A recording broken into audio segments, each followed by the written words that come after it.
Halo semuanya, Assalamualaikum. Balik lagi dengan saya Naya Titania dari kelas manajemen B sore dengan NPM 235111047. Nah, di sini saya akan melanjutkan pembahasan kita dari mata kuliah studi kelayakan bisnis yang pada bab 12, yaitu aspek resiko, sosial, politik, dan ekonomi dalam studi kelayakan bisnis. Apa saja sih yang ada dalam materi tersebut? Yuk kita bahas. Nah, yang A ada aspek resiko. Nah, resiko adalah suatu variasi dari hasil-hasil yang dapat terjadi selama periode tertentu atau probabilitas sesuatu hasil atau outcome yang berbeda dengan yang diharapkan. Resiko dapat juga dikatakan ketidakpastian yang mungkin melahirkan peristiwa kerugian menurut Salim tahun 1993.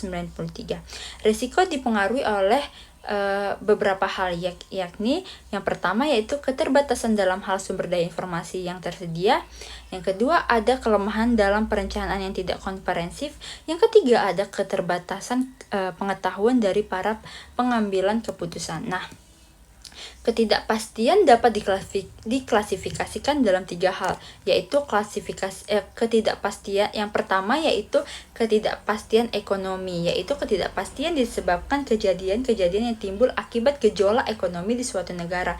Misalnya, krisis ekonomi yang berkepanjangan seperti yang dialami oleh negara kita, seperti kenaikan harga BBM dan perubahan perilaku konsumen.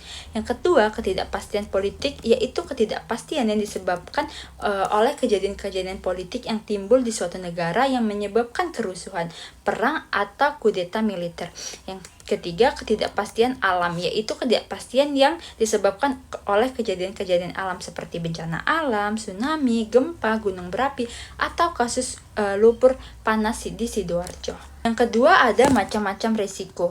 Nah, resiko dapat dibedakan dengan berbagai cara menurut Josodarso tahun 2003. Antara lain yaitu resiko yang tidak disengaja atau resiko murni, yaitu resiko yang apabila terjadi menimbulkan kerugian dan terjadi tanpa sengaja, misalnya resiko terjadinya kebakaran, bencana alam, pencurian, penggelapan dana, dan lain-lain. Yang kedua ada resiko yang disengaja atau resiko spekulatif, yaitu resiko yang disengaja ditimbulkan oleh yang bersangkutan agar terjadinya ketidakpastian memberikan keuntungan kepadanya, misalnya resiko utang piutang, perjudian, atau perdagangan berjangka. Nah, yang ketiga ada resiko fundamental, yaitu resiko yang penyebabnya tidak hanya dilimpahkan kepada seseorang dan yang menderita tidak hanya seseorang, tetapi banyak orang, misalnya banjir, angin topan, dan lain-lain. Yang keempat ada risiko khusus, adalah risiko yang bersumber pada peristiwa yang mandiri dan umumnya mudah diketahui penyebabnya seperti kapal kandas, pesawat jatuh, tabrakan mobil, dan lain-lain. Yang kelima ada risiko dinamis, yaitu risiko yang timbul akibat perkembangan dan kemajuan dinamika masyarakat di bidang ilmu pengetahuan dan teknologi. Kebalikannya tersebut risiko statis seperti kematian dan hari tua. Dari sisi sumber atau penyebab resiko ada 2 bagian, yaitu resiko intern dan resiko ekstern. Upaya pengulangan resiko yaitu melakukan pencegahan dan pengurangan, yang kedua melakukan retensi, yang ketiga melakukan pengendalian terhadap resiko, yang keempat mengalihkan atau memindahkan resiko. Nah, 2 resiko yang dihadapi oleh para wirausahaan ketika diberikan kesempatan untuk mengembangkan usahanya, yaitu resiko real dan resiko psikologis. Selanjutnya yang C ada analisis aspek ekonomi nasional. Nah, selain aspek yang telah disebutkan yang seperti tadi, perlu pula mengadakan analisis kemanfaat dan biaya terhadap perekonomian secara nasional dan sosial. Nah, analisis kemanfaat dan biaya terhadap perekonomian secara nasional dan sosial, di mana ke dalam dan keluasan analisis tergantung dari kriteria yang ditentukan untuk menilai suatu proyek.